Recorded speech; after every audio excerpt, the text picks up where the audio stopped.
दिन रात गाड़ी भगाता हुआ जब शहर के बड़े अस्पताल में पहुंचा तब चौधरी बशीर का सर ढलक चुका था। दूसरों की बहन बेटी की इज्जत से खेलने वाला अपनी बेटी के भागने का सदमा बर्दाश्त न कर पाया था और दुनिया से रुखसत हो गया था। डॉक्टरों ने चंद मिनटों में ही इनको वापस रुखसत कर दिया था। ग्रीन दाद ने दुखी दिल से गाड़ी वापस मोड़ी और हवेली में ले आया।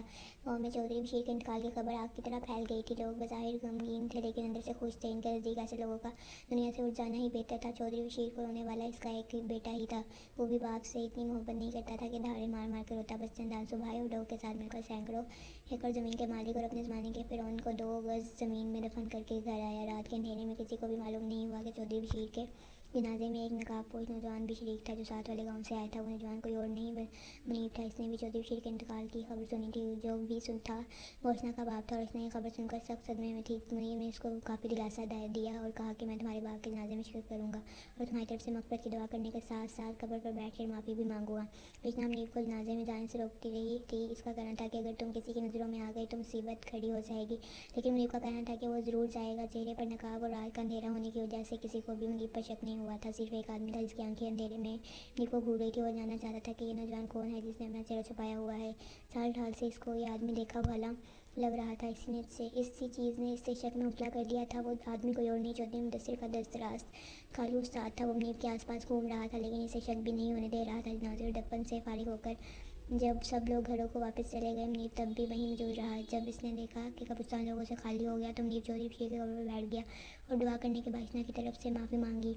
फिर वो उठने ही लगा था कि किसी ने पीछे से इसके कंधे पर हाथ रख दिया। मुनीब के मुड़ कर देखा तो वो कालू उस्ताद था। मुनीब का दिल जोर जोर से धड़कने लगा।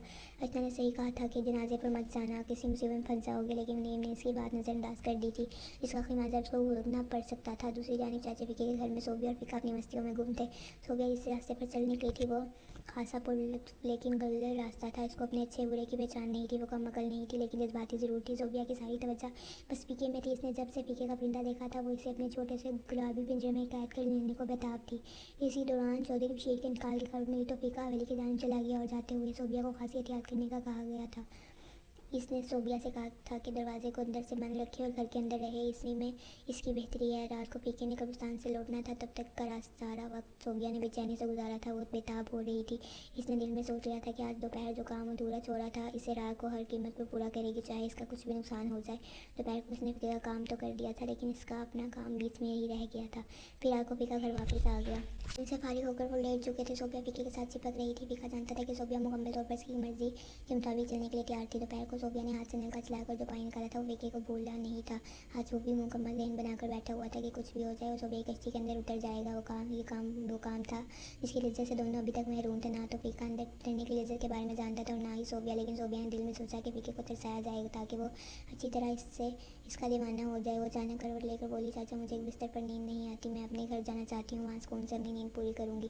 फ़िके ने जब ये सुना तो वो थोड़ा परेशान हो गया और बोला कि मैं तुमको जाने से रोक तो नहीं सकता लेकिन ये जानता हूँ कि तुम अकेली बाहर जाओगी तो किसी मुसीबत में गिरफ्तार हो जाओगी। चौधरी मुदस्सिर के बंदे हर तरफ तुमको ढूंढ रहे हैं। ये बात तो सोबिया खुद भी जानती थी। वो हर जाना भी नहीं चाहती थी। सिर्फ फ़िके की बेताबी देखना चाहती थी। चाचा इसका मतलब है तुमको सिर्फ मेरे पकड़े जाने की फ़िक्र है, मेरी कोई ज़रूरत नहीं है। फ़िके ने जल्दी से सोबिया को अपनी गिरफ्त में ले लिया और बोला, ये देखो मुझे तुम्हारी ज़रूरत है कि नहीं। इसने अपनी सोबिया का हाथ पकड़कर अपने परिंदे पर रख दिया था जो सर उठाए खड़ा था। यही कुछ तो सोबिया चाहती थी। इसने कहा, चाचा परिंदा तो तुम्हारा वाकई बहुत ताकतवर है लेकिन इसकी ताकत का मुझे क्या फ़ायदा। मैं तो अभी तक ऐसे ही प्यास बैठी हूँ। वो दिल की बात ज़ुबान पर ले ही आई थी। देखो सोबिया तुमको मेरी ताकत का अंदाज़ा भी नहीं हुआ। मैं चाहता तो तुम्हारी कश्ती के इतना अंदर उतर जाता कि तुमको लग पता चाहता। लेकिन मुझे तुम्हारी फ़िक्र भी है ही। मैं चाहता हूँ कि तुम सिर्फ इस काम का मज़ा लो। इसके तकलीफ़ का सामना तुमको करना पड़े। सोबिया ने फ़िके की बात सुनी और बोली कि मैं जानती हूँ कि ये सफ़र ख़तरे वाला है। नुकसान का अंदेशा भी होता है लेकिन तुम चाहो तो आराम आराम से आगे बढ़ सकते हो। फ़िके ने कहा कि ठीक है, मैं तुम्हारी कश्ती पर सफ़र शुरू करता हूँ और आराम आराम से आगे की तरफ बढ़ता हूँ। तुमको भी हिम्मत दिखानी पड़ेगी। अगर तुमको लगे कि सफ़र ज़्यादा मुश्किल हो गया है तो बता देना, मैं कुछ देर के लिए कश्ती से नीचे उतरूँगा। सोबिया ने कहा कि ठीक है, जब मुझे मसला हुआ तुमको बता दूंगी। एन इसी वक्त मुनीब चौधरी बशीर के कब्र पर बैठा था। उस्ताद कालू को वो एक नज़र में ही मशकूक लग रहा था इसलिए वो जनाजे के बाद लोगों के साथ गाँव वापस जाने के बजाय इधर ही एक दरख्त के पीछे छुप गया था। वो देखना चाहता था कि नकाबपोश बंदा किस तरफ को जाता है लेकिन वो किसी तरफ जाने के बजाय कब्र के पास ही बैठा हुआ था। मौका देखकर उस्ताद कालू दबे कदमों चलता हुआ इस नकाबपोश के पीछे जा खड़ा हुआ था और अब इससे पूछ रहा था कि कौन हो तुम। और तुम्हारी मरने वाले से क्या रिश्ता है जो तुम अभी तक इसकी कब्र पर बैठी हो। मुनीब खालिद उस्ताद को सामने देखकर घबरा गया था। वो जल्दी से उठ खड़ा हुआ और उसको जवाब देने की बजाय एक सेकंड को चल पड़ा। मुनीब जानता था कि अगर इसने कालू से बात की तो वो इसकी आवाज़ पहचान जाएगा। कालू इसके पीछे चल पड़ा। थोड़ा आगे जाकर इसने दोबारा मुनीब को आवाज़ दी और पूछा कि अपना नाम बताओ वरना तुम्हारा अंजाम अच्छा नहीं होगा। मुनीब ने इस बार भी कोई जवाब न दिया और अचानक से दौड़ लगा दी। अब तो खालिद उस्ताद को पक्का शक हो गया था कि ये मुनीब ही है। इसने भी मुनीब के पीछे पीछे दौड़ना शुरू कर दिया। कालू अगरचे सामूहिक ताकत में मुनीब से ज़्यादा था लेकिन भागने में मुनीब से ज़्यादा तेज़ था। फिर भी दोनों के दरमियान फासला कम ही था। कालू उस्ताद ने झुककर ज़मीन से एक पत्थर उठाया और ताक पर मुनीब के सर का निशाना लगाया। मुनीब को पीछे से पत्थर लगा तो वो चकरा कर गिर पड़ा।